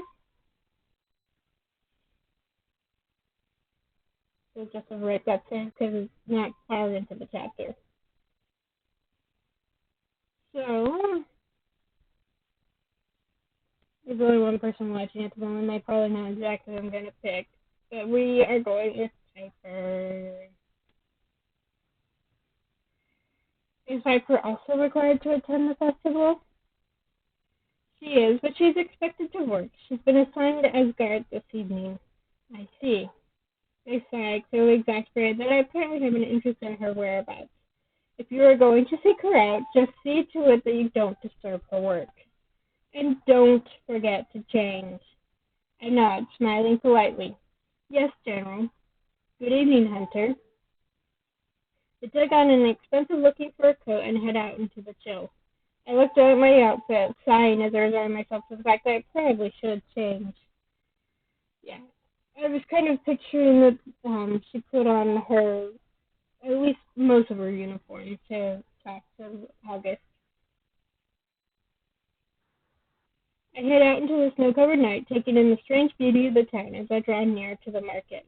A lush blanket of white covers the tops of the crooked little houses, a dusty showing on the cobblestones where it still falls from the sky in a gentle flurry.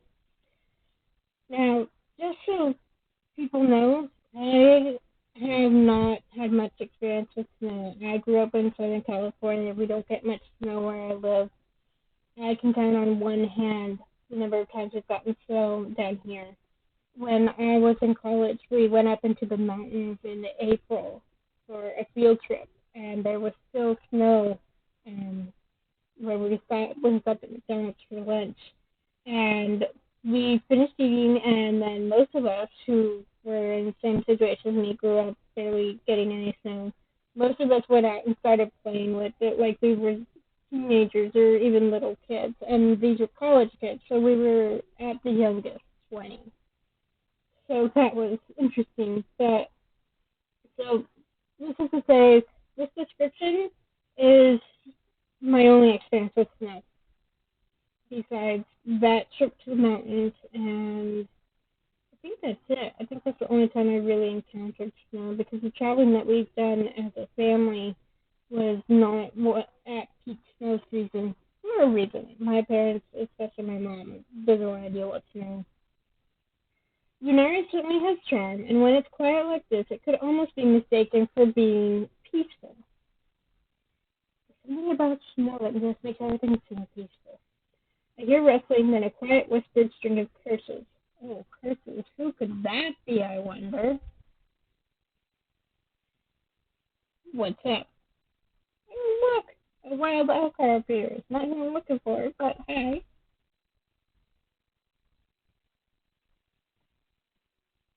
And of course, it's Elcar. The curses didn't tip you off? What are you doing? I'm shocked to see him actually wearing an additional layer, but his feet are still bare. Of course. Aren't you cold? I'm a lichen. I'm never cold. Oh, so lichens run hot. Yeah, fair point. He shrugs, rubbing the back of his neck before throwing me a quick wave, turning to leave. Wait, are you going to the festival? Yes, unfortunately. Want to walk there together? He groans, rolling his eyes. I guess. Keep up, though. We walk in silence, Alcar kicking the snow as we go. That kind of person. He's not exactly interesting company, but he is quite fascinating to watch. Eventually he says, decides to strike up some conversation. So, are you just going to wander around all alone? No, I'm going to try and find Piper, actually. He makes a disgusted noise, gagging for dramatic effect. Yes, we know you don't like her. I can't help but laugh at his theatrics. No love lost between you two? He scoffs. She hates me, I hate her. It's a mutual hate fest. Oh, but if you romance just Omen, there's an interesting development between those two. Development. At least you'll find her easily if you arrive with me. I'm sure she stuck a tracking dart up my arse when I wasn't looking. That's quite the picture. We reach the edge of the market, and I'm taken aback by how colorful it is. It's full of life, bursting at the seams with smiling faces and laughter. Well, this is impressive. Anchor shrugs, scratching his chin, his eyes drift darting around. I'm going to go and find Ezra and the idiots before Merriman shows up. The idiots? The vampire and the demon. Who else? Oh, that's such a lovely nickname for them. What an affectionate way to refer to them. Case in point. He lets out a sharp, quick laugh, quite pleased with himself. I know. Anyway, laters. And he's gone. I actually wonder where to begin looking for Piper, but as a loud crash followed by a pained squeal rings out just around the corner, I think I might be in luck. It couldn't possibly be anyone else. Sure enough, I need only to take a few steps and find Piper with a weaselly young man in her grip. She has him pinned, his arm twisted behind his back as she snarls in his ear.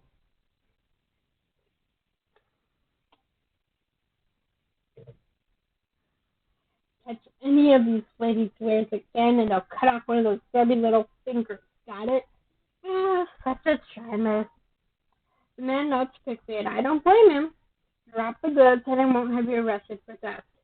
A necklace falls from the fingers of his unpinned hand, and Piper catches it before it can hit the ground.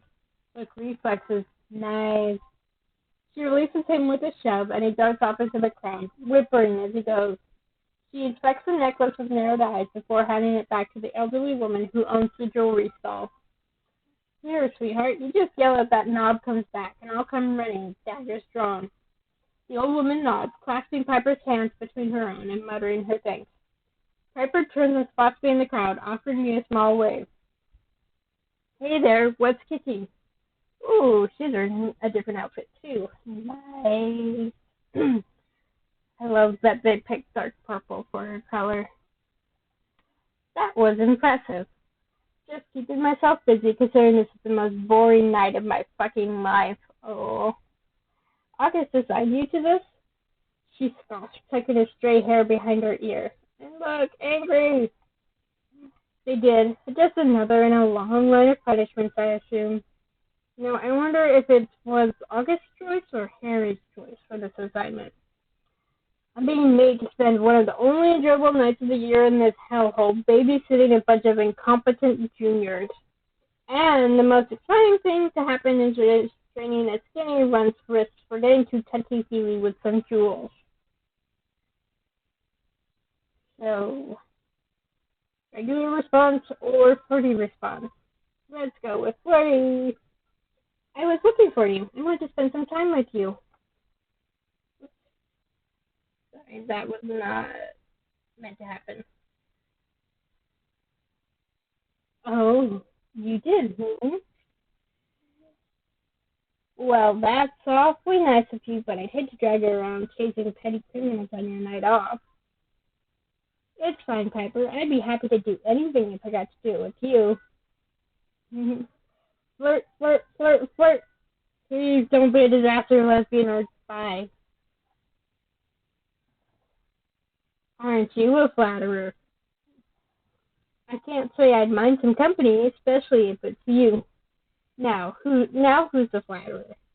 Are we having a competition? Look at that smile! Oh my gosh, it's so pretty! Because I win. I laugh, and I have no doubt that she's telling the truth. Then I yield. I'm all yours. Do with me what you will. Hint, hint.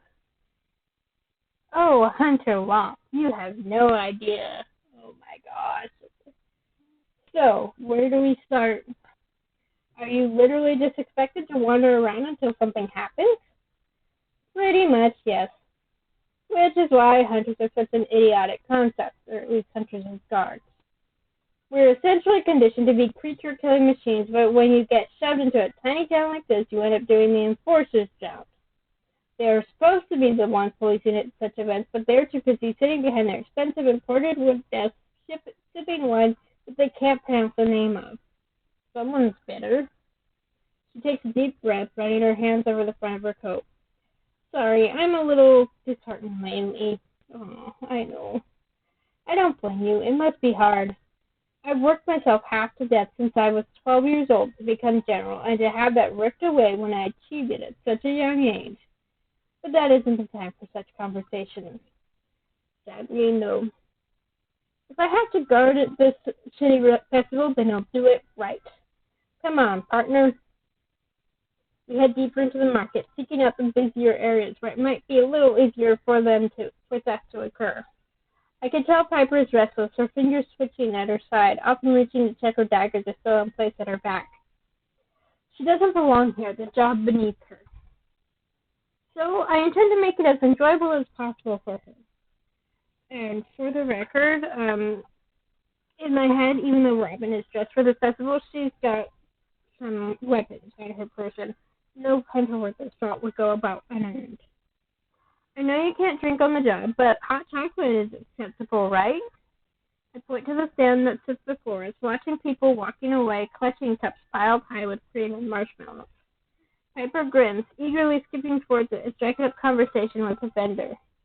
She returns with 2 drinks, extra marshmallows, and hands me one with a wink. Oh my gosh, hot chocolate with marshmallows sounds so good, but it's the last day of summer, and it's still frickin' hot. This is all well and good, but it would be so much better with a dash of rum. I take a sip, the sweet chocolate warming me up in an instant. Oh gosh, I know how that feels. Piper hums her approval, and she visibly relaxes, any tension melting away as she drinks. I think I did accidentally say Pepper instead of Piper. I mean, Pepper Potts is cool too, but we're talking about Piper here. This was an excellent idea. I think I'll keep you around. Oh, yes, please do. So, what now? We just wait? There doesn't seem to be much trouble. Oh, Robin, you underestimate the stupidity of the people of Lunaris. Great. I'd rather take on a coven of corrupted witches than deal with these idiot townsfolk. Oh, boy. Again. Oh, so you've done that. Shall we head for the magical goods stalls? That tends to be a place where the most theft happens. That shit is expensive. We finish our drinks and move along, the crowd thinning as we find the stalls that Piper mentioned. I spot Ezra browsing the herbalist wares, no Alcarfin or Omen in sight. Oh, look at his festival outfit. Hello, Bo. Piper nods, polite but unenthusiastic, considering how charming Ezra can be. Ezra, where are your odd little friends? Oh, they're about. Don't worry, though. I've got my eye on them. Yeah, he seems the type who would keep an eye on them, even if he doesn't look like he's keeping an eye on them. Piper doesn't seem convinced, not so subtly turning to look for the missing creatures. Piper, they're at the dock, getting a spot for the fireworks. You don't need to worry. It's not Casimir or the demon I'm worried about. It's that bloody lichen. Did you know he broke into my house the other night? I stand in awkward silence, watching them stare each other down. Ezra doesn't seem surprised or bothered, for that matter. I know they aren't your responsibility, but you associate yourself with them and people are going to talk. They mean no harm. Alcar is, well, he's Alcar. I know all about Alcar being Alcar. I remember watching them burn that brand to his chest, Ezra. Ouch! The mood shifts in an instant and Piper cuts back a shaky inhale to clench teeth. I just don't want you to get hurt. I can handle it. I can handle myself. Sore point. Literally. I know. I'm going to go and find them. Yeah, it just got too awkward here. Take care, both of you. Piper looks guilty, clenching and unclenching her fists at her side. I always do this. And the third action, here we go. I take a step forward, her sad sapphire gaze meeting mine as I do so. I reach out and place my hand upon her arm, squeezing gently. She closes her eyes, gratefully accepting the contact. You're fine. I'm sure Ezra wasn't upset. Didn't you see those big, sad eyes? He's like a loyal puppy, one that I just kicked. I can't help but laugh. I mean, he did look quite sad. Piper frowns, but it's more of a pout, something edging on playful. That helps. Thanks. I shove her, earning a smile. You're a real ass, you know that, right? And there's a pretty smile again. Yay, we made her smile. I shrug, dropping my hand. Yes, but I'm your ass. She quirks a perfectly arched brow at me, tilting her head. Are you now? I clear my throat, sensing the mischief in her tone. The way she's looking at me, setting my skin alight. Definitely not a disaster bye. I'm going to have fun with you. And back to the smile. Thank you for being sweet, though. I'll be sure to apologize to Ezra next time I see him. I let my instincts get the better of me sometimes. Piper clicks her neck, stretches out her arms. I'm restless. I haven't had a good hunch in days. She runs her tongue along her teeth, contemplating her next move. A wolfish grin crosses plum-colored lips. Come on, we're going to check up on the juniors. I bet the little shits are slacking off. The crowds appear to be thinning, people beginning to head out towards the docks and the beach, ready for the fireworks. Piper leads the way, striding confidently, with purpose. And you just know that Robin has starry eyes or hard eyes going the whole time. She slowly places her arm in front of me to stop, holding it there and pressing her finger to her lips. There they are, just as I suspected. She's looking directly at a small group of, well, kids. What are you going to do? They can't be any older than 18, and the four of them are huddled closely, nursing overfilled bags of treats. They're laughing, joking, kicking snow at one another, and Piper is pissed. I don't blame her. They're supposed to be on duty and they're doing this shit. Just wait here.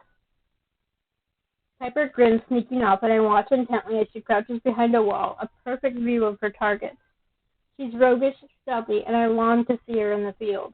She gathers a handful of snow, molding it into a rather impressive ball in her palm. She stands quickly, hurling it at the group. It lands directly in the face of one of the boys, and the look that crosses his face is positively hilarious. Yeah, I'd be cracking up too. One of them yells as they spot her, and all I can see is her gesturing wildly at them, their cheeks turning red as they drop the treat to make a run for it.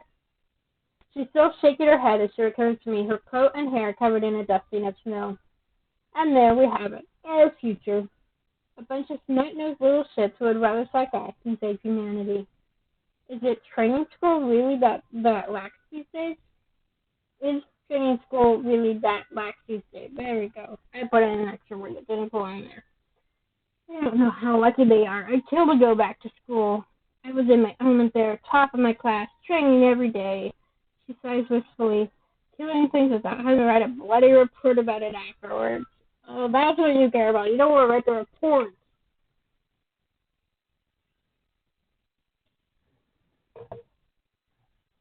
Those were the days. Her eyes grow wide as she focuses on something behind me, and she mutters something under her breath, standing a little taller. Shit. I turn to find Harry approaching, my stomach sinking as I remember I let both him and August down today. Yeah. Well, if it isn't my two favorite hunters. I trust you're enjoying the festival? Yes, sir. Of course, it's wonderful, as always. I spare a glance at Piper, perplexed with her unusually polite tone. This is not the Piper we've come to know. She shakes her head, subtle enough for Harry to miss it, a warning not to question her if I'm correct. Harry turns to me, his smile bright but curious. We missed you this morning, Robin. Are you all right? Piper throws me another look, her brow raised in question. Clearly she wasn't aware that I missed the meeting. I smile politely, as apologetic as I can muster. I do apologize, Harry. I have some things to discuss with you, but I can assure you my excuse is genuine. He stares for a moment, seemingly unconvinced, but then he laughs. A short, sharp bark. Look at that smile. You don't have to apologize. I have every faith in you, Robin. Okay. Anyway, I better get going. It's firework time. Are you coming to watch? Piper interjects before I get the chance to respond. We're on our way there right now, Lieutenant General, sir. Harry nods once, already moving along. Enjoy the show, and I'll see you tomorrow, Robin. I think he hates me. I laugh, wondering why on earth should ever think that. He was perfectly polite to you. What gives you that impression? Well, I guess it's from Washington's arsehole, so I have to doubt that they've whispered some terrible... So I have no doubt that they've whispered terrible things about me in his ear. I'm sure August wouldn't do that. Maybe. Wow, convincing. Thanks for that. Okay. Going to pause here real quick. Gotta take care of something.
Okay, back again. That should be the last time until the end of this chapter. And another third option in different all over the place here. I look at her quite intently, wondering how she stayed so strong. I admire her not only for her impressive body of work and her impressive body, but for her perseverance in the face of losing what she loves the most. Piper, do you know how incredible you are? Where did that come from? I just see that you're deflated by all of this, but I want to tell you to keep going. You're an inspiration. I step forward, reaching for her hand. She offers it willingly. I may not know what happened, why you were demoted, but I know deep in my heart that it wasn't your fault. She squeezes my hand, a light flush upon her cheeks. I'm not sure if it's from the cold or from my words. Either way, she's beautiful. She clears her throat, lashes tipped as she gazes at me. You don't know how much that means to me. You know, I wanted to hate you so much, but you're making it impossible for me. I bite my lip, shrugging. You can hate me a little bit if you want. Idiot. Oh, look at that smile. Oh, I love it so much. I release her reluctantly, her warmth lingering. We'd better head for the docks if you want to see these fireworks. And I'd better get back into work mode just in case August spots me. Now look at that. Oh, that's beautiful. We find a quiet spot in the back near the edge of the market, somewhere where Piper can get a good view of the crowds. She leans back against the wall, gazing up at the stars. The night is clear considering there's been so much snow, and she smiles to herself, nudging me playfully. Thanks for tonight. It was marginally less shit with you keeping me company. Such a compliment. I feel so flattered. And another third option. Of course we're going to take it. Carefully curl my fingers around her wrist, and Piper steps forward with intent, squaring up to me. Only marginally? She bites her lip, her eyes wide, bright, beautiful. There's room for improvement, Hunter. Suddenly the sky lights up, bursts of color popping against a backdrop of stars. She doesn't tear her gaze from me, nor does she pull away. She relaxes in my loose grip, stepping closer again until we're toe-to-toe. I was close like this, I could count every freckle that touched the bridge of her nose, her cheeks. Any tips? She swallows loudly, tongue flicking out to wet her plum-colored lips. I find myself transfixed by the movement. That would be cheating, wouldn't it? Her voice is low, raspy, and I feel myself leaning forward, helplessly drawn to her. The display comes to an end, the crowd cheering and clapping, but it's all drowned out for me. All I can see is her. She closes her eyes, exhaling sharply. Then we both tense, her eyes snapping open. Oh no! In the distance rings out a terrible, gut-wrenching scream. End chapter. Beautiful artwork! I think this was originally drawn for New Year's. So that's the end of the chapter, and that's the end of my stream for tonight. Oh, that's a lot of talking.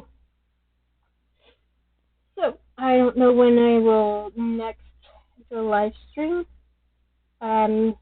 Definitely won't be Thursday. I have class on those nights. And I will be busy talking then anyway. I can't say for sure anything for sure beyond that. So I hope you enjoyed this stream as much as you did the first one. And we shall see. So take care. Have a good night, day, evening, whenever you watch this. Bye.